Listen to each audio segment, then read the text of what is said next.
สบายดีหลังจากปีใหม่มื้อนี้จอสิพากันไปยามหมู่ที่ถึกส่งมาซื้อตุลีอันนี้ก็บีจอนมาตาเฟรสโนเราฮู้จักไอ้ตุลีนำแล้วว่าจะไปยามไอ้ตุลีนำทางหลังเฮากับมิสเตอร์ตุนแอนน้องยุ้ยโอเค3คน4คนเจ้าเฮาเนาะสิไปหาตุลีไอ้ตุลีอยู่หลัก52ประมาณชั่วโมงนึงจากนี้ไปโอเคก่อนสิไปยามตุลีพากันมาเวห้านเฟอร์แซ่บฝนบีจอนไปซ่อหาตู้ ATM บ่ได้หวะเดี๋ยวมื้อนึงค่อยสิพาไปตัวนั้นเดี๋ยวเฮากินเฟอร์แล้วกันอันนี้มันเฟอร์แซ่บปักเซผมมาถ้าได้เห็นตะตู่เท่านั้นตัวปุ๊บไปลิ้นไปอย่างเลยว่ะไปบอกเพื่อแล้วมาถ้าได้เห็นตะตู่เห็นเวียกหาเงินลูกเดียวบอกเลยมาถ้าได้มีตะหมอยืนอยู่บนเก้านี่แหละไปมาไปมื้อนี้มันปีใหม่แล้วนี่นะนี่เด้คันไผ่ซีมาเฮ็ดห้านอาหารอยู่ลาวแนะนำเลยให้ต้องมีโซนห้องแอร์นำห้านเพิ่นพิเศษได้อยู่นี่ของสั้นก็มีชั้นเทิงก็มีอีกโอ้สั้นเทิงเปิดไปแรงยันไปแรงชั้นเทิงเปิดไปแรงเบียร์เดซิลโอเคเดี๋ยวเพิ่นเฮ็ดคักนี่มันมีห้องแอร์นำได้ส่วนหลายคนนี่มันสาขา2ก็นับเป็นตัวอีกมีสาขา2อีกใช่เนี่ยไปทางไหนทางนี้หรอแม่บ้านน้ำมันปตทนั่นเส้นอย่างทางเข้าบ้านลำพูน้อยทางเข้าไปทางเขาอยู่แทนทางไงเลยโมเมนทาง13เหนือนี่หวะ3แยกไปแล้วได้เลี้ยวขวาเข้าไปแทนทางนี่เลยแหละแค่ทาง13เหนือนี่เลยอยู่ใส่บนใดวะตัวบ้านเส้นเหนือมีอันวัน3แยกเด้สาขา3แยกบนเดินเตะบ้านเก่าหั่นวะแม่เราเป็นเศร้าอยู่หั่นละห้านทันอยู่บนใดได้ก็แบ่งเครื่องกันเครื่องนึงให้ท่านเล่นเครื่องนึงให้ท่านเปิดโอ้เห็นบอกเพิ่นได้ขายดีเนี่ยเพิ่นจนได้แตกสาขาออกเนี่ยต้องมีห้องแอร์อันนี้โซนนอกใครจะพอยามฮ้อนมันก็ฮ้อนในเดือน4เนี่ยมันฮ้อนหลายโอ้ฟังฝอยหลายเฟอเข้าไปละมื้อหน้าล้มกันไหม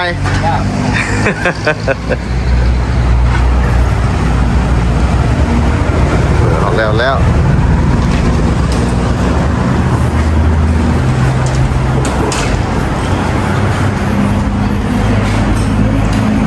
นี่เฟอร์เฮาเฟอร์ปักซี่หมดเลยเนี่ยทงงอกมีบอน้อยขอแน่ขอทงงอกแน่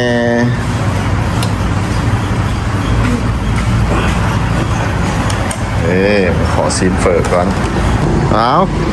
ใกล้สิฮอดราคา12ละสิเฮามาแวะซื้อน้ำซื้อขนมให้ตุลี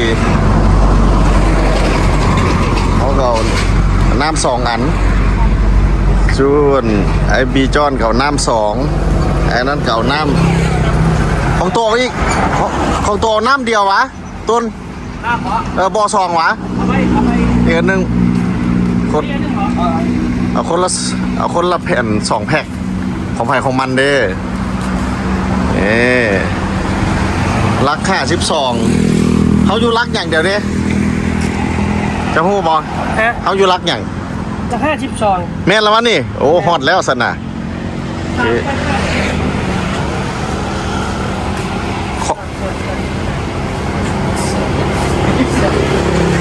ี่ฮอดสิไปหามูอยู่ราคา12ไปน้ำแผ่นที่หรอกนี่ฮันถามไปทำมาเขาอยู่ราคา12แล้วบัดนี้โอเคไปห้องแถวไอตุลีบัดนี้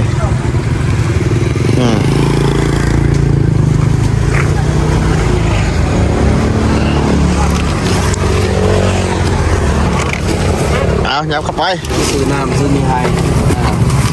โอเค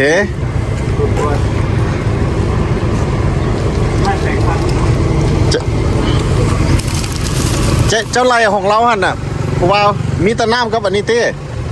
จุอันนี้ไต่ต่างหากโอเคไปแบบนี้เขา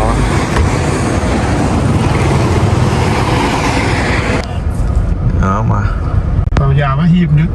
คนหน้าบ้านตุลีแล้ว ซื้อหมดตุลี เสร็จละอยู่พี่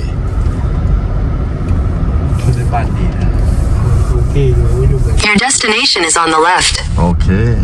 นี่โอ้ บ้านในบ้านอย่างก่อนนี่ อันนี้บ้านราคา12 บ้านราคา12ซื้อตุลีโอ้มีผู้สาวเลยครับประมาณอีซีถูกกว่าเฮียตุลีแดงรักกี่โมย โอเค let's go better than who over there shit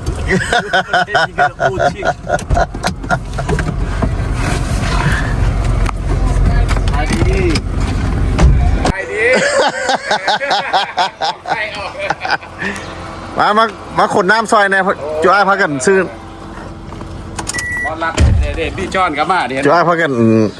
เด็ดมอลัดเดี๋ยวใส่กล่องยิงกัน หัวมันยิงสบายดี สบายดี โอ้มันใส่เสือคักเว้ย นี่ เฮ้ยบ่ ไอ้รัดใจดีเห็นว่าดินะ อันเสื้ออันอันเสื้อที่เอามาให้มือนั่นเถอะนะ แม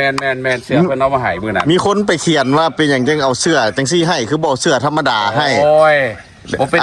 ยังสบายดี ไอ้ก็อธิบายไว้ว่าอยู่ในถุงหันมันมีเสื้อธรรมดาอยู่น้ำ แม่นมี มันมีหลายเสื้ออยู่ในหัน มี โบแมนว่ามีแต่เสื้อไอ้รัดใจดี และคอยเอามาย่ายให้สปอนเซอร์ให้คนละตู้ โอ้ขอบใจเด้อ ขอบใจเด้อ นี่เห็นบ่ ย่ายให้สปอนเซอร์คนละตู้ อยู่ในถุงมือหน้ามันมีหลายเสื้ออยู่บ่แม่ ลาน ยเสือลายสี มันบ่มีแต่เสื้อนี่ แม นะ นนี่มอลัดเนี่ยรัดใจดี เอาตัวไทยก็ไผดีเดียวนี่น่ะเป็นไทยหั่นน่ะ บังตาตีบใช้ตาตีบ โอ้ตัดตีบว่ะมาคนน้ำ คนหนามเนี่ยเบิ้งสิใช้มุกตีบตาตีบนี่ว่าน้ำบีจอนเนี่ยตาตีบ มาขนน้ำซอย โอ้ นี่ตุลีอยู่ห้องสุดท้าย360องศาเบิงบรรยากาศบ้านหมอ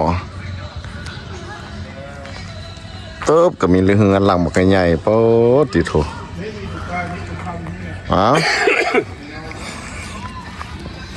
โอเค มาแต่ไซนี่ ก็ต้องมาตั้งใจมาหาโตนี่แหละนี่นะ โอ้ขอบใจด้วยไลขอบใจด้วยไล นี่อันนี้เห็นบอกขอน้ำหมอให้น้ำพะนะ โอ้ขอบใจเด้อ นะ ขอบใจด้วย ไปจ้าเป็นน้ำคนละ2 แพ็คเลยครับของหมอน้ำ2 แพ็คขนม พูดดีแหละ ถงขนม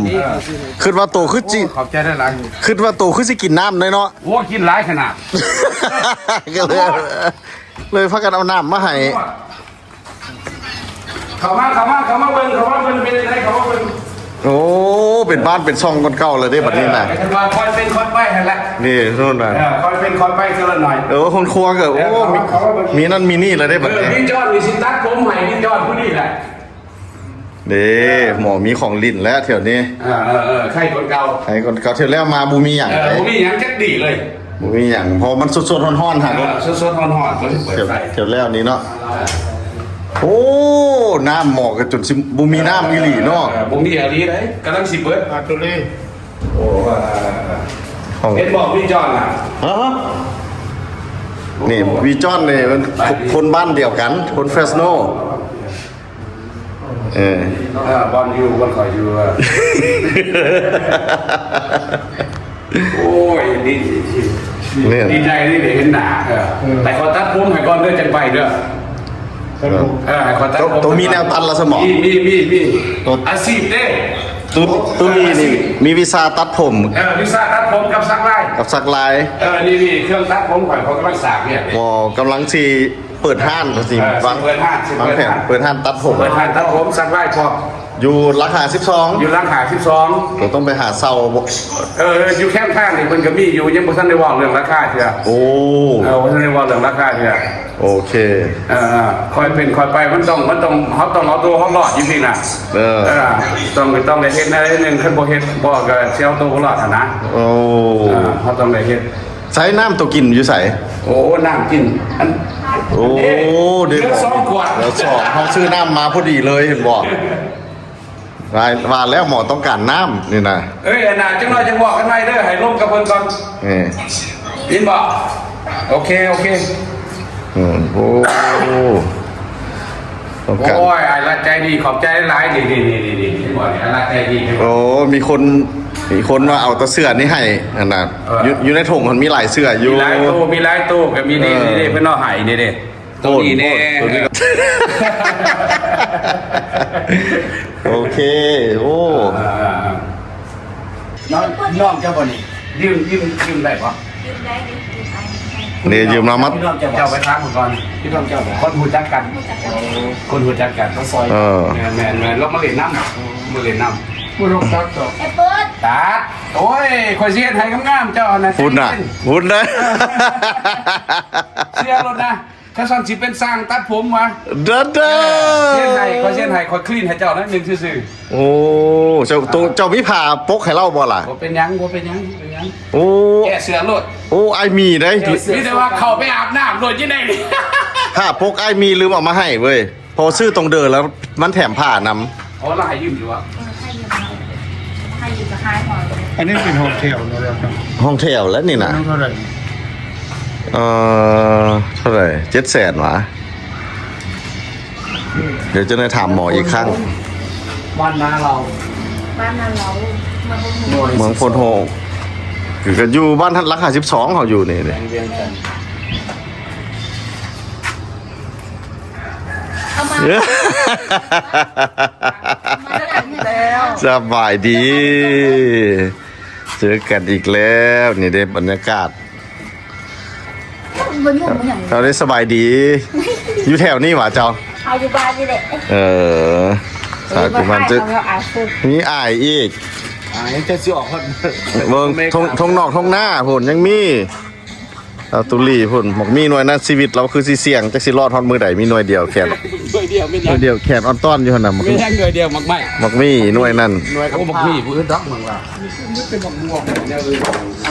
เอาเงียบ โอ้หมอจากโซฟีมือตัดผมให้ไอ้บีจอนว่ะนี่ห้องแถวตุลีเด้อนี่นะมายามเราหลังปีใหม่นี่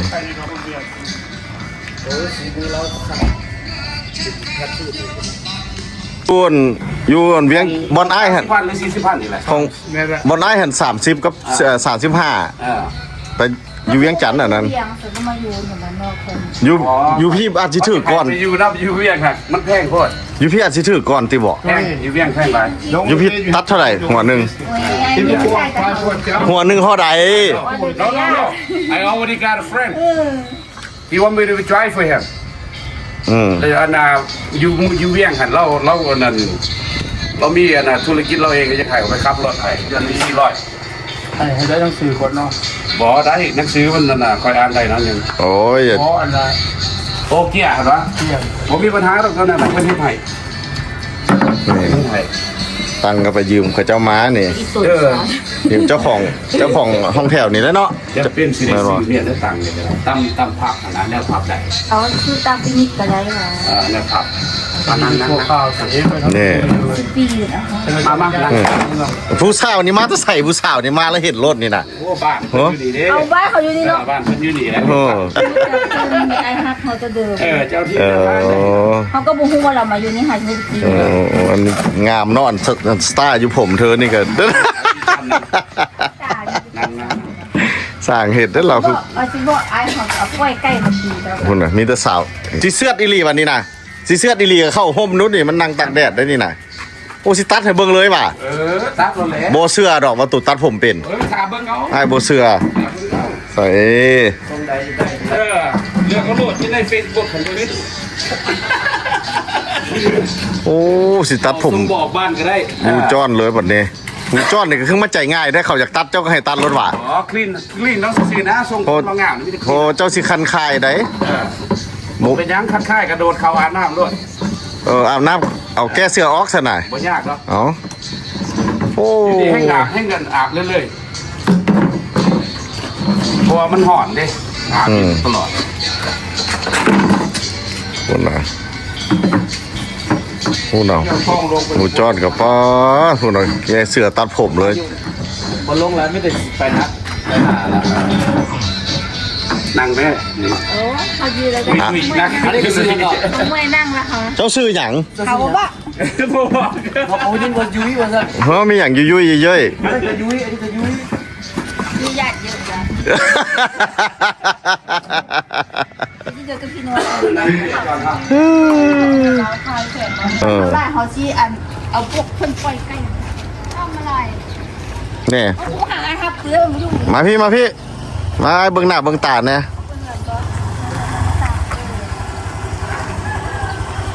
ไป เมื่อเป็นกินนุ๊ก มา ซื้อใส่เงินมาเงิน ได้อาศัยเธอได้นี่นะอัน ไอ้บุงูมาอยู่อย่างนี้ อันน่ะน้ำอ้อยน่ะมีบ่แถว ไอ้ นี้ ครับผมไม่รู้อย่าง คีบทางใหญ่หั่นนะ ไอ้จะกินไปวุ้น บุด กินน้ำยังที่เราไปนู่นก็ให้เขาเครื่องนี้ ทางเครื่องใกล้ๆมีเป๊ปซี่มีมารินด้าอหย่างหั่นบ่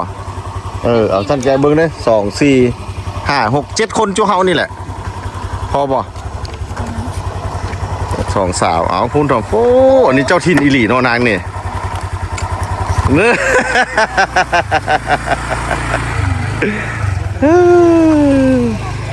วันนี้เขาอันพันแก้พันก็ร้อยอ่ะนะ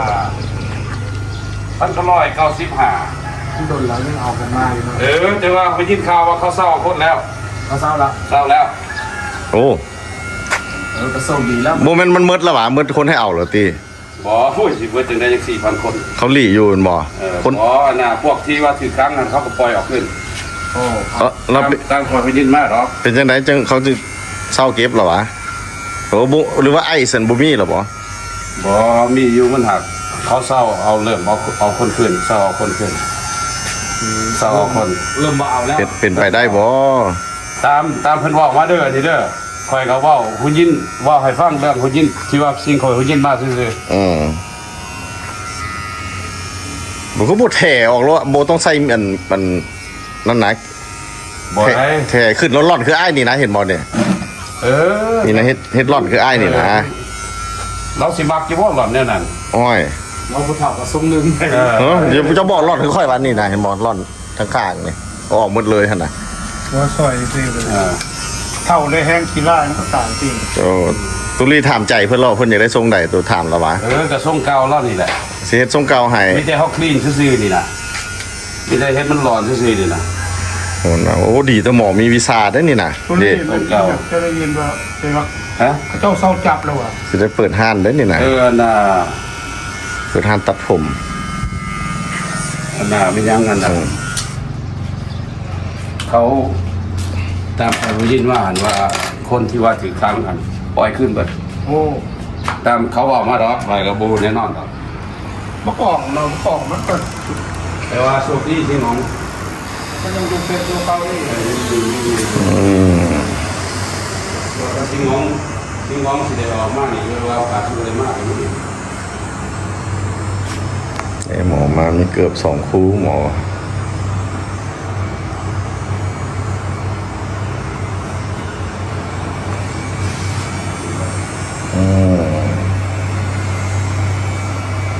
แบบพาเก็ต Wi-Fi เนาะ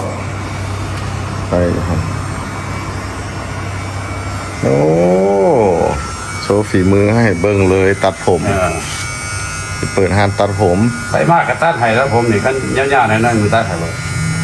ต้องเดินนี่ไปซื้อมาจะใส่ละเนี่ยนะ อยู่แถวอันนานแคมป์ของ โอ้ตัวเข้าไปเอาในพุ่น เขาไปในแคมป์ของ อยู่ตลาดนี่บุมีสมอ บ่มีแต่ของอันนั้นของบ่เป็นตา ตัวไปเบิ้งเรียบร้อย ไปเบิ่งละ โอ้ แนวซักไล่ก็ว่าสิซื้อมามันหัก เดี๋ยวจะฟ้าวคอยเป็นคอยไปตัดผมนี่น่ากินงามน่ะ บ่ เอาเครื่องมือกับมิตรวีกับแนวตัดมีตัดเนาะ 50 50 นี่ดิเครื่องหาเงินนะ โมได้ไปซื้อซีนซื้อหมักเพชรซื้ออย่างบูมีแนวบูดเนาะ นั่นว่าบูดบนเนาที่เขา มันมียังบูดเน่าได้อันนี้นะ นี่แล้วธรรมดาเนาะ แต่ว่าให้ไปเศร้าอยู่คีมทางใหญ่เห็นรถ เขามีร้ายอยู่นี่ ออกไปเบิ่งมือนี่ร้าย มีหลายตัวก็ไปเศร้าอยู่ข้างกับเจ้าหันรถมันเฮ็ดคือห้านข้าวจี้เห็นบ่มีบักล่าห้านเรียนกันสับล่า มีร้าย ให้ลูกค้าได้เลือกรถแล้วตัวไปถามแล้วบอกราคาตัดหัวเท่าไหร่อยู่พี่ 30-50 มันบอกอันนั้นอยู่ในเวียงไหนราคานั้นน่ะ อยู่พี่นี่บุฮู้เท่าไหร่ 30นี่แหละ หมอนี่คังฟูจะไปหาหมอเนาะ โอเค ไปพาไปอินเทอร์วิวหมอ โอเค แถวนั้น โอ้ เออ หมอนี่ติดคนกับที่กัน โอ้ตุลีนี่คดีเก่าแต่สมัยตะกี้เพิ่นว่าตุลี ได้1,995พุ่นน่ะ ก็15แต่ว่าตู่ก็ออกมาเฮ็ดล่าเหตุการณ์แล้วมันบ่ปกติ โอ้ยเขาเฮียนจบเฮียนแปลยินแปลยังเรียบร้อยนะกำลังสิเริ่มต้นใหม่นี่นะ มันก็มาคูบเอานี่ โอ้ ได้บัตรประกาศสิเบิ่งบ่บัตรประกาศสิให้เบิ่ง บ่ว่าตัวเอามานำ เอามาน้ำโอ้ยคันไปสมัครงานเนี่ยเฮ็ดได้ได โอ้ออกใส่ยนต์มานำอีกว่ะใส่ นี่บัตรประกาศนี่มีฮอดอันน่ะ โอ้ เจ้าของเฮียนก็จบอันนั้นนี่เอามานั่นเลยเว้ย มีใบประกาศ 3,000พุ่นได้เดี๋ยวแม่นธรรมดาได้นี่ใบประกาศ ประกาศมีอย่าง ใบประกาศแปลงแอร์เย็น โอ้อันนี้เฮ็ดแปลงแอร์ อันนี้แปลงแอร์เย็นอันนี้จบของเฮียนอันนี้แม่นไฮสคูลดิโพมานี่นะ โอ้ของอายอยู่พุ่นได้ล่ะ นี่ไฮสคูลดิโพมา ตัวมีอีก ว้ายเอามานำเลยเว้ย อายผู้ได้เออกมาน เป็นยังอันนั้น ำเฮียน อันนั้นอะไรใจดีจะไปเรียน เห็นว่าตุลีเป็นจังสี่นี่มีคู่หูคือกันเด้อ ว้ายดี จะไปที่เดือนตัวจะแบบสุดทรงนะ นี่น้องสาวซื้อน้ำมาให้ละขอบใจเด้อน้องสาวใส่น้ำนะ ไม่เป็นไร โหมีเงินทอนมาให้อีกให้ค่าทิปไปซะ มัวมันน้อยบ่อยากได้ นู่นน่ะโอ้จับให้ได้นี่น้องสาวซื้อน้ำมาให้กิน น้องสาวซื้ออย่างเกาะยังบ่ได้ซื้อเธออะ ชื่ออุยยุย ฮะ อุยยุย อุยยุยโอ้ตอนเธอเกิดมาเนี่ยเธอคือจะเป็นอุยยุยอยู่แม่ หนักตาก น่าเป็นตาหักขนาดแม่ก็เลยตั้งให้ซะเนาะ อุยยุย เอายกสองเขาไปเว้ากันฮอตใส่แล้วก็บางแก้มันย่างหนีซะบัดนี้มีอย่างยุยมีอย่างยุยนี่แหละอุยยุยว่ะ อุยลุย อุยลุย อุยลุย มาใกล้อ้ายในอุยลุยไอ้โอ้นี่บัดเดียวกลับมาเป็นรอคนเก่าแล้วนี่นะมีจอนรอคนเก่าแล้วบัดนี้ คลีนให้เราซื่อๆนะบ่ออกลายคลีนให้เราซื่อ โอ้ รอขึ้นนิดนึง หนุ่มคนเก่า10 ปีอย่างสั้นได้ผมยาวแล้วมันเบิ่งเห็นเขาเบิ่งคือผู้เฒ่า ๆเบิ่งดูทางห ดู น้า จอนแล้วก็เข้าไปอาบน้ำเลย เอาอันนี้ผมลง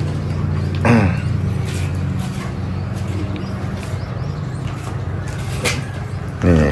นักเลงตัวดีแต่หมอมีวีซ่าเว้ยหมอมีวีซ่าตัดผมกับวีซ่าสักลาย สักลายตัดผม แปลงแอร์เย็นก็เป็น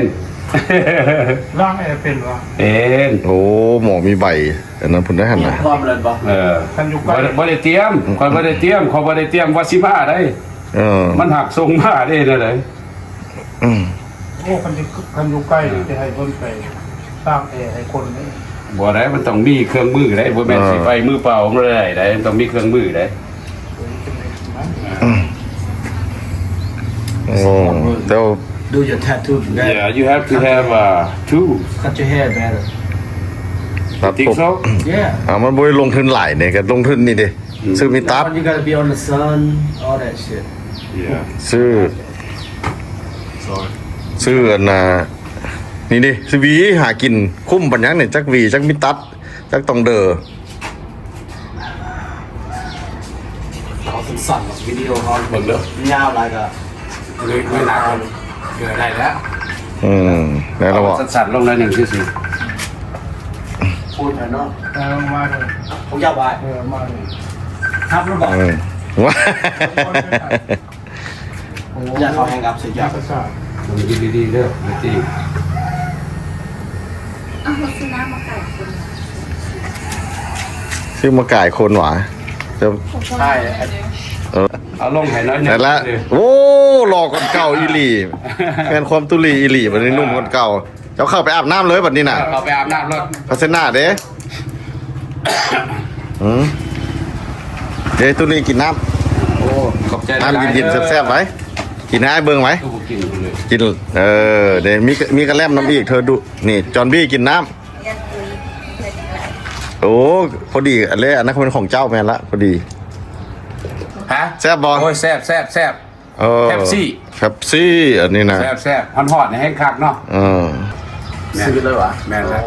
อ๋อนี่ อยู่เฟซเนาะ เห็นหมอแต่ตอนยังน้อยพุ่นนะนี่ไอ้กระดาษ รู้ นี่ จัก นะ กันแต่น้อย เป็นหมูเป็นครูกัน แม่น เป็นหูแต่ยังน้อย ตั้งแต่ว่าจังซี่ซะ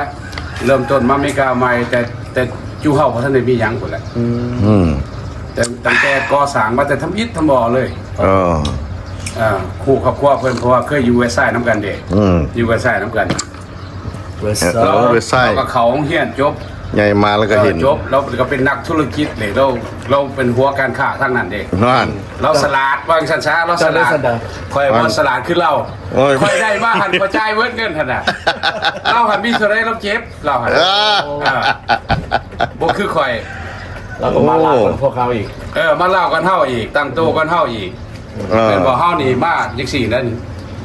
ไปกับตัวเปามากกับตัวเปาจังสี่นะบ่คือเพิ่นหันมีครบเบิดแล้ว ลูกเมียได้สิ บ่มี โอ้บ่มีโสด ดีแนวเดียว โสด บ่มีบ่มีดีแนวเดียว อ๋อ สนจะได้มาเอา VGP แล้วนำมาดีเนาะ แต่ว่าสิให้ไอ้รัดซอกให้ อืม เบิร์ด ไอ้รัดใจดีโอ้ยบ่ให้เว้าเด้ ไอ้รับเองกันยังบ่ได้น้ำเขาสิไปให้ซอกให้หมูตัวเองเอาตัวบ่รอดแล้วนี่นะ บ่ฟรีได้รัดอย่าบ่ฟรีนะ ตัวเองกันยังเอาตัวบ่รอด เวลาคนนี้ประเภทน้อยประเภทน้อยคนเป็นสายออกมาแล้ว โอ้ยพี่จะเอาน้ำฮดซื่อๆนะ วันนั้นคนที่ประเภทน้อยออกมาแล้ว เฮ้ยประเภทน้อยเจ้าโอ้ 500,000พอได้กาย เออ โอ้เงินเฮง เงินเฮงไหนนี่น่ะ เงินเฮง กำลังใจครับกินเนาะ510เอ้า โอ้ขอบใจด้วยหลายขอบใจด้วยหลายขอบใจเด้อ โอเค ขอบใจด้วยหลายขอบใจด้วยหลาย ฮู้กันเมียนนั่นฮู้ชื่อเพิ่นละบ่ ยังโมโหตุนบอกตุลีเด้อ ตุนมาตะเบ ตุนนนแพงกันครับ เจ้าอยู่บ้านได้สัน คอยวะคอยมาจากโอ๊กเลน เบเอเรียนี่นะ สิครับไปขึ้นบอกมายามซื่อ มายาม โอ้คือมาอันนั้นเทเว้ย ฮะ คือมันดีแท้โอ้เจ้าดิคนบุญอันนี้เลยเจ้านะ เออ ได้มาเล่นอยู่เมืองลาวคนบุญอันนี้เจ้านะ สุขลาบอยู่ เออ ขอให้มีบุญหลายๆเนาะ ไป ได้ บุญ มา กัน ยามกันอีก เจ้ากับเล่าหัน เจ้ากับเล่าหันเพราะว่าพยายามหันพยายามหาเงินแล้วก็มาก่อสร้างที่นี่บ้านเท่าน่ะบัดเจ้า ready แต่เจ้ามาบ้านนี้ Yeah โอ้ I'm working on it man that's the best thing brother โอ้ that's the best thing okay look you see that land right there โอ้โห that land right there $40,000 beautiful land big land you can build big house on that land โอ้ ว้าว เพิ่นสิก่ออันน่ะห้องแถวหั่นนะอยู่หั่น อันนี้มันเสือนอนกินเห็ดอันนี้ ขึ้นมีนี่เสื้อนอนกิน เห็ดอันนี้มันธุรกิจเสือนอนกินเห็ดอันนี้ กินแต่ขนมโอ้ย โอ้ ไปเห็นยังพิษตอนลุม โอ้ยข่อย มึงเงียบเสียบแทบพูดนี่นะเหรอ ข่อยคนคิดดื้อซะคนคิดดื้อแล้วก็ ตุ ตุ้งพาเฮ็ดได้เฮ็ดของเขาอะนะสมัยตะกี้อัน ๆบริขึ้นเนาะขึ้นบ่ออก มันเฮายังเป็นเด็กน้อยอยู่เด้คือสมัยตะกี้หมู่พาเฮ็ดหยังเฮาก็เฮ็ดนำแล้วก็ตอนเฮาไปอเมริกาใหม่หั่นมันก็ยังอันนั้นอยู่เด้มันก็ยังอันนั้นแบบแต่ละคนเขาก็เป็นคนแม่คนดำไปยังเขาก็ยังอันนั้นกันอยู่เลย โอ้ ยังก็หูยังอกเล่นแห้งขนาดอกเล่น มัน ครับ คอยหันต้นคอยผ่านมาหันนะมันหายคนสงข้าม โอ้ สมัยตะกี้หันนะเขาก็จะว่า บานใจเนาะ ไล่ตีก็แม็กมาใหม่กับปันนั่น เส้นปืน ตีกัน ทุกมืออยู่วันแต่ว่าก็ตอนเขายังเด็กหน่อยเนาะเขายังเด็กหน่อย ค่าเรียนแล้ว เดี๋ยวนี้เขาก็อายุสมัยเด็กๆแม่นบอก โอ้ พวกสมัยตะกี้นะพี่แต่ท่านว่าพวกเขาคุกกับเป็นตำรวจเป็นกันซะสมัยตะกี้นะ บ่เข้าคุกกระต่าย ว่าเขาคุกกระต่าย บ่แม่นเป็นตำรวจบ่เข้าคุกกระต่ายว่าซั่นซะหลายคนก็ตีนก็เหยียบ บ่ตาย เหยียบพักคางอยู่เบื้องหนึงสิไปคุกเบื้องหนึงสิตายบ่ ตายกับติดยาเป็นรุ่ม ลายกันลายตายลาย บ่เข้าคุกก็ตายคันบ่ตายบ่เข้าคุกก็รอดก็รวยเออ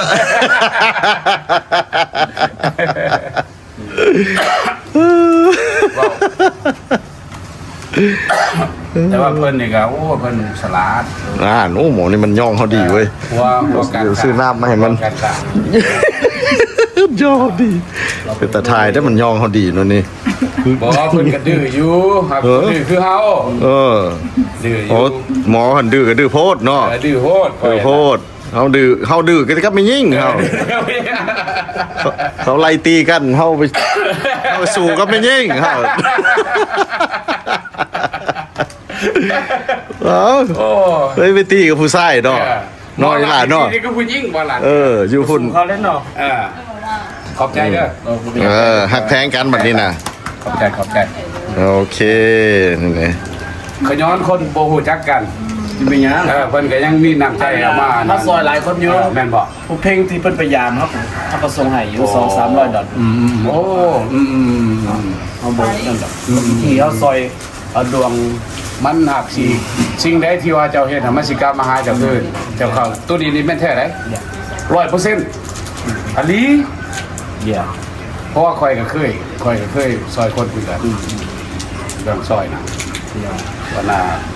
แต่ว่าเฮากันสิ่งที่ว่าเฮาเฮ็ดไปน่ะเฮาแบบเฮ็ดแบบบ่วางแยงหั่นน่ะมันมากขึ้น 100% หน่วยแซ่บบ่อีนั่ง เริ่มบ่อยากได้เจ้าได้เห็นบ่ล่ะ ตัวกินเอามันฮอน ยิ่งกว่าส่งสำนักงานถึงส่งกลับเฮากลับไปส่งให้เรา300 ดอล โอ้พิงบ่พิงเนี่ยเราแห้งลำบากพิงเราลำบากลีได้เพราะว่าเรามีคนมาออกเด้บาดนี้เขาออกกันไปอยู่น้ำเขามันอยากลำบาก เราเฮ็ดอยู่ส่วนอย่างลำบากอย่างนี้เลยคอยนี่ยังโชคดีกว่าเราหน่อยหนึงอันนี้ อีต้นเล้าคนนึงก็ได้อายุทับปันกันละเจ้าเราจะ เราอายุอ่อนคนข่อย2 ปี นี่ครับได้อายบ่เห็นเด้ เรียบคือ โอ้ตุลีตันตูมามื้อใดนี่นะเข้ามามื้อใด อันน่ะ เข้าไปเวียงจันทน์หากก็มาวันนี้หว่า มาเมื่อวานนี่ โอ้ เราจะไปลินนิวเยียร์น้ำเขาสับไปเข้าภาพไปลินน้ำเขาทิศหนึ่งเขาก็ยังให้อยู่เบี้ยงหันแหละน้ำ เขาก็ไปหาหมอมื้อหนึงเด้มื้อนั้นตู่คือบ่ได้ไปนำวะ สงสัย วันที่14มื้อแรกหั่นน่ะมื้ออายไป มื้อ เจ้าหาซอกซื้อดินซื้อหยังกันนะจะไปซื้อแถวไหนคันไปซื้อแถวเบี้ยงเดี๋ยวบ่ได้มันแพงหลาย จังเป็นนอกหมดแล้ว เอาจังสี่เอาอยู่แถวจังสี่ก็โอเคเขาเฮ็ดธุรกิจกินได้อยู่ในเบี้ยงบ่เป็นหยังมันบ่เพราะว่ามันก็บ่ไกลจากกันหลายเด้เฮาขึ้นทางด่วนนี่ก็ไม่ได้15 นาทีนึงเลยแม่นบ่ล่ะเอาข่อยอยู่เมกาข่อยไปเฮ็ดเวียกข่อยขับรถ20 นาทีแต่ละมื้อขึ้นทางด่วนอันนี้เขาขึ้นทางด่วน